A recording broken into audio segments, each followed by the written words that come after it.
नमस्कार दोस्तों, study with ज्ञान प्रकाश में आप सभी का बहुत बहुत स्वागत है। तो दोस्तों, अगर आप लोग हमसे सोशल मीडिया पर कनेक्ट होना चाहते हैं तो आप हमें स्टडी विद ज्ञान प्रकाश लिखकर सर्च कर सकते हैं। और चलिए शुरू करते हैं आज के करंट अफेयर। शुरुआत करेंगे 5 मई के प्रश्नों के सुपर फास्ट रिवीजन से। देश में पहली बार इंसानों से जानवरों में भी कोविड-19 का संक्रमण देखा गया है और ये संक्रमण पहली बार 8 शेरों में देखा गया है, जो कि 4 शेर और 4 शेरनियाँ हैं। तो ये जो हैदराबाद में एक चिड़ियाघर है वहाँ पर ये मामला देखा गया। लॉन्ग मार्च 5B-Y2 रॉकेट जो कि पृथ्वी पर कभी भी अनियंत्रित होकर गिर सकता है। चीन का जो स्पेस सेंटर है उससे इसका कनेक्शन टूट गया है। तो लॉन्ग मार्च 5B का जो संबंध है वो चीन से है। वर्ल्ड प्रेस फ्रीडम डे ये भी हाल ही में 3 मई को मनाया गया था और पुर्तगाली ग्रां प्रिक्स को जीत लिया है लुइस हैमिल्टन ने। ये मर्सिडीज के खिलाड़ी हैं और ब्रिटेन से अपना संबंध रखते हैं। हाल ही में 29वें युद्धवीर मेमोरियल अवार्ड से सम्मानित की गई हैं डॉक्टर इविता फर्नांडीज। और हाल ही में किस संस्था ने वैश्विक वन लक्ष्य रिपोर्ट 2021 को जारी किया है? सही आंसर होगा इसका यूनाइटेड नेशन। और हाल ही में श्रीलंका के किस पूर्व क्रिकेट कप्तान और ऑलराउंडर ने संन्यास की घोषणा कर दी है? तो इनका नाम है थिसारा परेरा। और पद्म भूषण से सम्मानित पंडित देवव्रत चौधरी का निधन हो गया है। वो एक जाने माने सितार वादक थे। तो चलिए शुरू करते हैं अब आज के प्रश्न। पहला क्वेश्चन लेते हैं। हाल ही में G7 के विदेश मंत्रियों की बैठक में भारत का प्रतिनिधित्व किसके द्वारा किया गया? सही आंसर इसका होगा ऑप्शन सी, यानी कि विदेश मंत्री डॉक्टर एस जयशंकर के द्वारा हाल ही में संपन्न G7 के विदेश मंत्रियों की बैठक को संबोधित किया गया। और इसका जो आयोजन था यानी कि होस्ट था वो था ब्रिटेन, ये जरूर याद रखना आप। और विदेश मंत्री डॉक्टर एस जयशंकर ने 5 मई को G7 के विदेश मंत्रियों की बैठक में हिस्सा लिया था। ब्रिटेन के प्रधानमंत्री बोरिस जॉनसन ने सत्र के दौरान विदेश मंत्रियों से बातचीत की। डॉक्टर जयशंकर ने ब्रिटिश प्रधानमंत्री को आश्वासन दिया कि विदेश मंत्री डोमिनिक राब और वह 2030 के रोड मैप को आगे ले जाएंगे। अगला क्वेश्चन लेते हैं। प्रश्न होगा कि हाल ही में किस प्रदेश के पूर्व राज्यपाल जगमोहन का निधन हो गया? तो सही आंसर इसका होगा ऑप्शन ए, यानी कि जम्मू कश्मीर के पूर्व राज्यपाल जगमोहन जी का अभी हाल ही में निधन हो गया है। 1927 में अविभाजित भारत के हाफिजाबाद, फिलहाल पाकिस्तान में है ये, तो यहाँ पर जन्म हुआ था जगमोहन जी का और दिल्ली के लेफ्टिनेंट गवर्नर भी रह चुके हैं। जगमोहन नाम से जाने जाने वाले जगमोहन मल्होत्रा को आपातकाल के दौरान राजधानी के सौंदर्यीकरण के लिए जो कार्य था वो सौंपा गया था। कुछ समय के लिए वो गोवा, दमन और दीव के भी राज्यपाल रहे। बाद में 1984 से लेकर 1989 तक अविभाजित जम्मू कश्मीर राज्य के राज्यपाल रहे। 1990 में भी उन्होंने कुछ महीनों के लिए जम्मू कश्मीर के जो राज्यपाल वो बने थे। और एक बात और याद रखना कि 1991 में 1991 में उन्हें पद्मश्री से, 1977 में उन्हें पद्म भूषण से और 2016 में उन्हें पद्म विभूषण से भी सम्मानित किया गया था। आगे बढ़ते हैं, अगला क्वेश्चन देखते हैं। यूके की वैश्विक ब्रोकरेज फर्म बार्कलेज ने 2021-22 के लिए भारत की जीडीपी पूर्वानुमान को घटा दिया है। यह पहले 11% था और अब इसे घटाकर 10% कर दिया गया है। तो सही आंसर इसका ऑप्शन बी है, यानी कि 10%।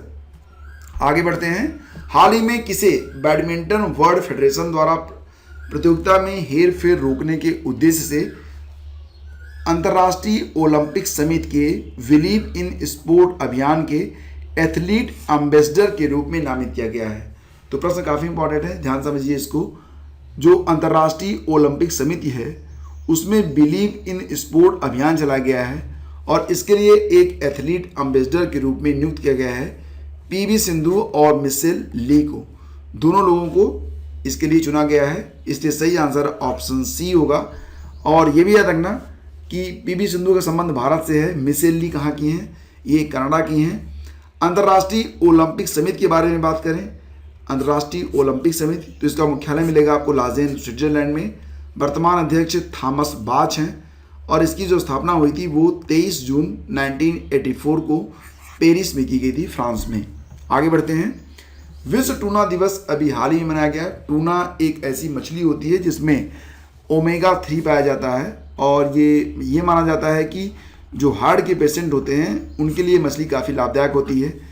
दुनिया के 96 कंट्रीज में इसका उत्पादन होता है और इसके फ़ायदों के लिए, मतलब ये जो मछली होती है कुल मिला के इसकी कई सारी प्रजातियां होती हैं, तो इसके लिए 2 मई को प्रतिवर्ष विश्व टूना दिवस के रूप में मनाया जाता है। और एक बात और याद रखना कि 2017 में पहली बार इसका आयोजन संयुक्त राष्ट्र के कहने पर किया गया था। 96 से अधिक देश हैं जो कि इसका उत्पादन करते हैं और ये जो मछली है वो साल्ट वाटर की मछली है और इसे पोषक तत्वों से भरपूर माना जाता है। आगे बढ़ते हैं। हाल ही में किसे भारतीय रिजर्व बैंक का कार्यकारी निदेशक बनाया गया है?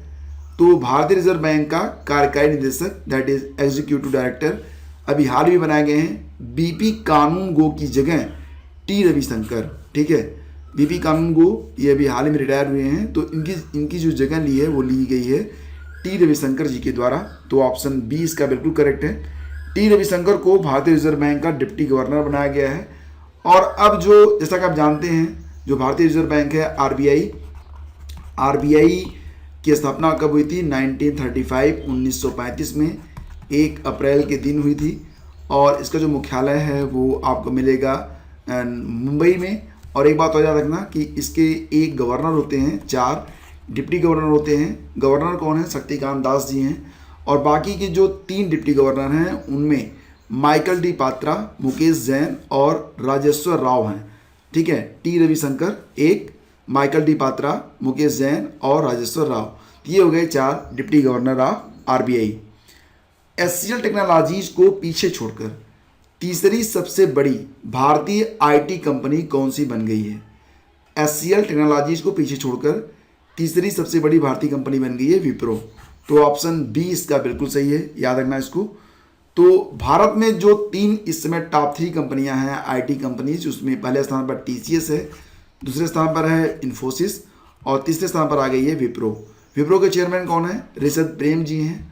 एचसीएल टेक्नोलॉजीज का जो बाजार पूंजीकरण मूल्य है वो 2.62 ट्रिलियन रुपए है और विप्रो का हो गया है 2.65 ट्रिलियन रुपए।